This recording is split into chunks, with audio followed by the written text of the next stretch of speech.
Hello, I'm Imara Jones, host of a series of conversations here at the People Summit on behalf of FSTV to talk to a series of provocative and engaging thought leaders and activists about a series of critical issues that are facing us at this important time. And I'm thrilled to be joined by Maria Elena, who is Executive Director of Neighbor to Neighbor in Massachusetts, and as well a board member of People's Action, who is a sponsor of the People Summit. So That's lots right. of people and neighbors and all the rest. And thank you so much for joining us. Thank you, Amara. So I wanted to start off with why you think, as a board member, from People's Action perspective, that the People Summit is important.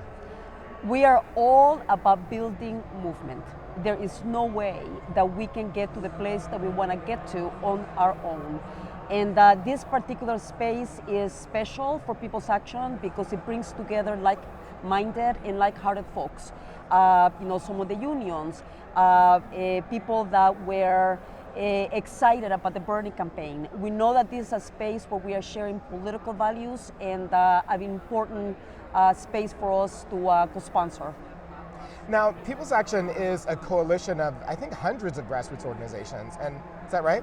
Well, maybe not hundreds. Okay, but yeah. a lot. Yeah, many. Many. And I don't know the exact number, but many. But it's a lot. Yeah. Why have those organizations come together to form People's Action?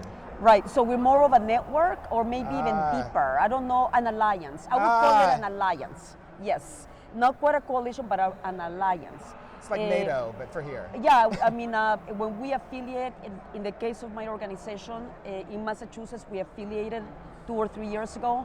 When we affiliate, it becomes a powerful two-way relationship where we, as an organization, as an affiliate, we commit to advance the People's Action overall agenda, and People's Action commits to us in supporting us in building capacity. So it's a really beautiful synergistic relationship between the national network and its affiliates.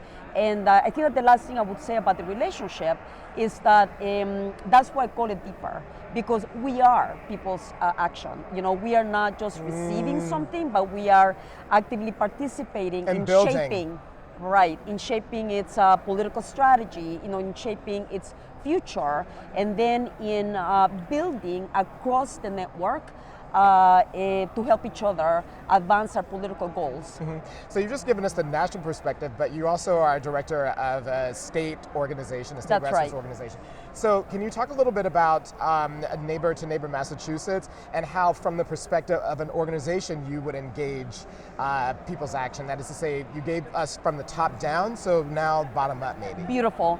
Neighbor to Neighbor is a membership organization of the so-called new majority, and what that means is that we organize people of color, immigrants, low-income people, working-class people, in particular neighborhoods throughout the state, where we see a big gap between the quality of life of these communities and the elected officials that are not always or necessarily voting in their interest. And we are an organization that is political in nature. We have a C4 arm that allows us to engage directly in the electoral process. And we also are an organization that engages issues. We are a multi-issue organization that works or cuts issues around things like economic justice, racial justice, environmental justice, criminal justice. We are all about justice.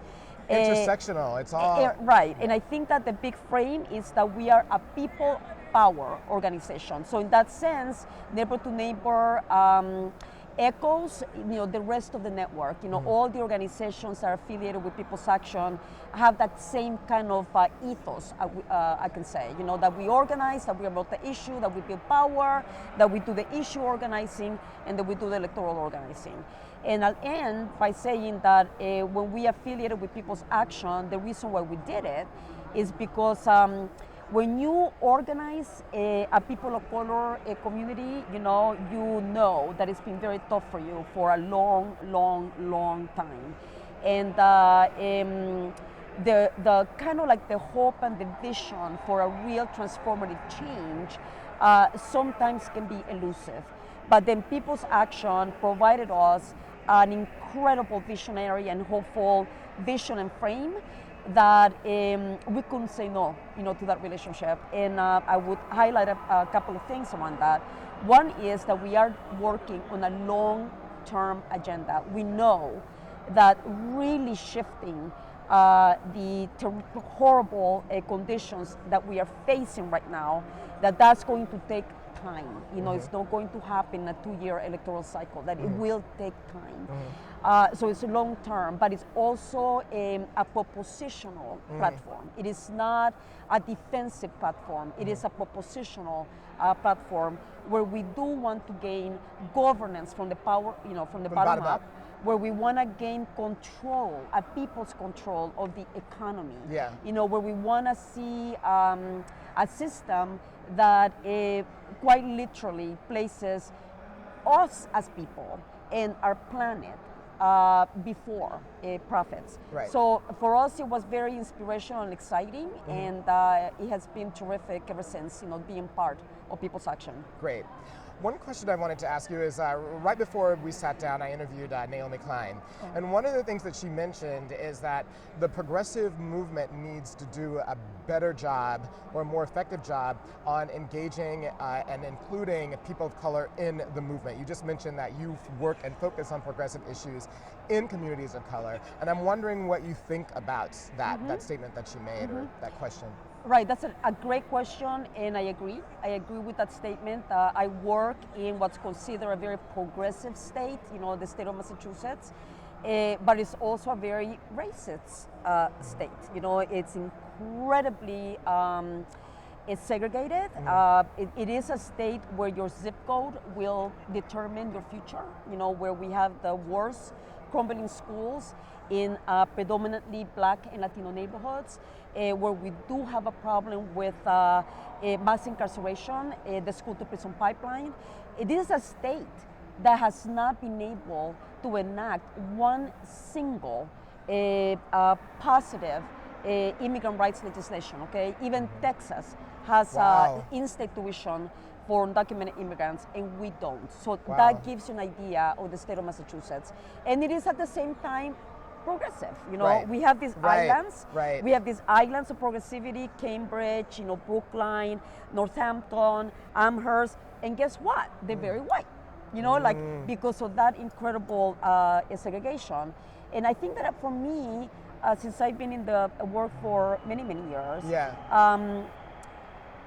having values in the head, right? Like, I believe in this, but it's in the head. Yeah. And those values have not been internalized at the heart. So you are being the values. You are not just thinking and talking the values, but you're actually being the values. Right.